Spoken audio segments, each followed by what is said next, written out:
Mga sangkay, meron daw pong kahon-kahon na mga files ni Cabral ang nawawala. At hanggang ngayon, di umano mga sangkay ay hindi pa nababalik.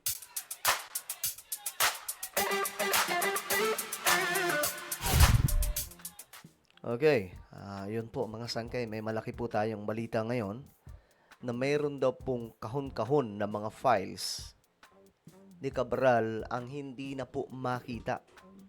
At nasaan na kaya ito mga sangkay? Pag-usapan po natin yan.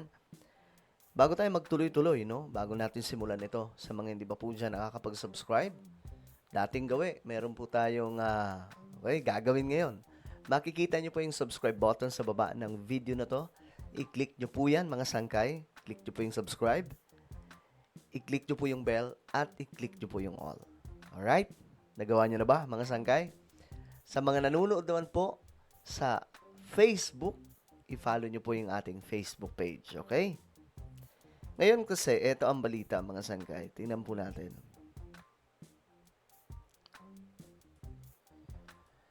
Ayon kasi dito, kahon, 6 na kahong files ang nawawala. Ito daw po ay sa opisina ni Cabral. So, naaalala ko lang mga sangkay yung pumasok diyan sa opisina ni Cabral. 'Di ba? Ang naging issue ay si Leviste daw po ay sapilitang kinuha yung mga files and documents, but hindi ko alam kung ito yun. Kasi ang pagkakaalam ko, parang USB po ata yun mga sangkay. Dinownload po or in-upload po doon lahat. Ngayon, sabi sa balita, pinili umano ni dating Public Works Undersecretary Cathy Cabral. Ayun, mga sangkay, yung ginawa niya doon sa gilid ng kalsada na, kumbaga, kahit sarili niyang buhay ay mawala dahil hindi nito matanggap na ginawa o ginagawa siyang scapegoat sa flood control scandal ayon sa kanyang abogado. So yun daw po yung pinakadahilan. Pero kayo ba mga sangkay, naniniwala ba kayo na mayroon pong foul play or mayroon pong nag-push, nagtulak, hindi po literal na tulak mga sangkay, kundi mayroon pong sa isipan niya, mayroon pong dahilan kung bakit niya ginawa yun? Kasi mga sangkay, hindi po to biro yung korupsyon sa Pilipinas. Dalawa lang ang pwede mong gawin dyan, makonsensya ka o tumakas ka. Pag nakonsensya ka, pwede kang sumuko at kumanta. Or kapag hinabol ka ng malala ng iyong konsensya, yung iba mga sangkay, di ba? Ang ginagawa sa kanilang buhay ay, ayun, mas pinipili nilang mismong kanilang buhay ang maging kabayaran. Pero ayon po dito, mga sangkay, sa balita, sa television interview nitong Lunes, isiniwalat ni Attorney May Divina Agracia, na bago daw gawin yun ni Cabral, mga sangkay, sa gilid ng kalsada o sa isang bangin ng Benguet noong December 19, tinangka muna nito na, okay, ayan po mga sangkay, muntik niyang, tinry niya daw po na, paano ba natin babanggitin yun na hindi tayo mayayari ni YouTube? Basta ito mga sangkay, tinangka muna nito na anuhin ang kanyang sarili gamit ang isang delikadong bagay sa kanilang bahay. Pero pinigilan ito ng babae niyang anak. Matapos nito, tumalon naman daw po mga sangkay sa may hagdan ng kanilang bahay. So, sa madaling sabi, meron na palang history, no, na ginagawa niya yun sa kanilang tahanan. So, ibig sabihin, pwedeng nakokonsensya or pwede pong may nag-aano sa kanya dito, may nagpupush na gawin ito. Kasi pagdating po talaga sa korupsyon, hindi nyo magigets yan hanggat hindi kayo nandun sa lugar eh. Pagdating sa korupsyon, kapag ikaw ay maraming alam, hahabulin at hahabulin ka ng mga kalaban mo. At kapag ikaw ay mahina ang loob, yari, doon ka madadali. Kaya nga mga sangkay, maganda yung ginawa nila, nila Alcantara, nila Bernardo, Yusek Bernardo. 'Di ba? Umiiyak pa siya doon, mga sangkay, kumakanta. Sinabi niya po yung buong katotohanan.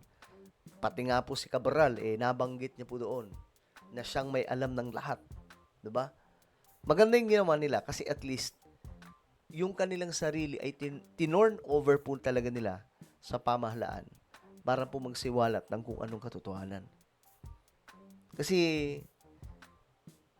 doon, nagkaroon po sila ng, kumbaga, kapahingahan eh. Medyo hindi siya pahinga na parang yung ginagawa natin ng mga malaya, mga sangkay. Pero sa konsensya, kumbaga, ito sasabihin ko na kasi kaysa sa habulin ako ng konsensya ko forever, di ba?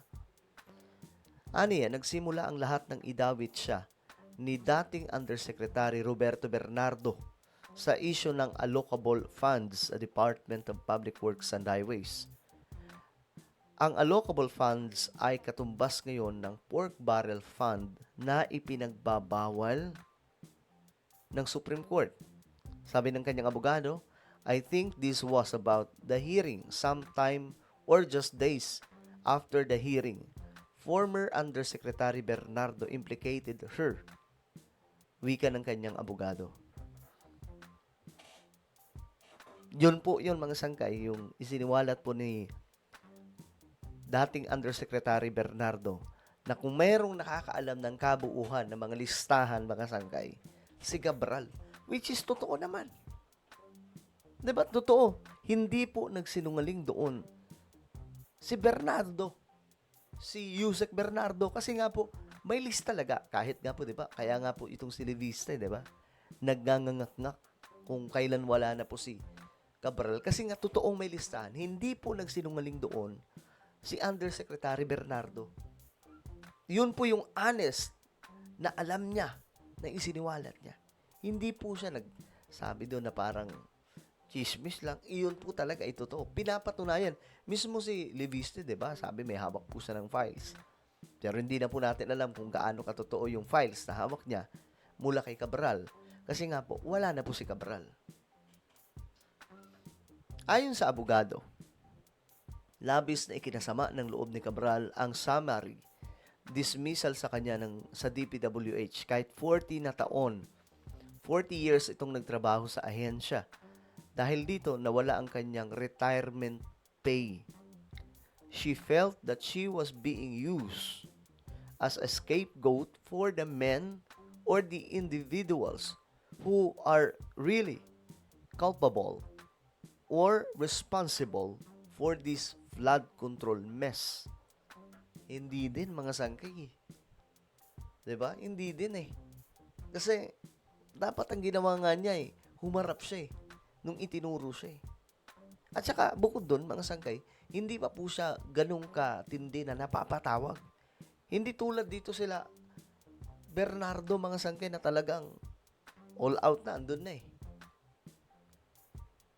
Nais din umano ni Cabral na ipagtanggol ang kanyang sarili sa korte at hindi sa court of public opinion.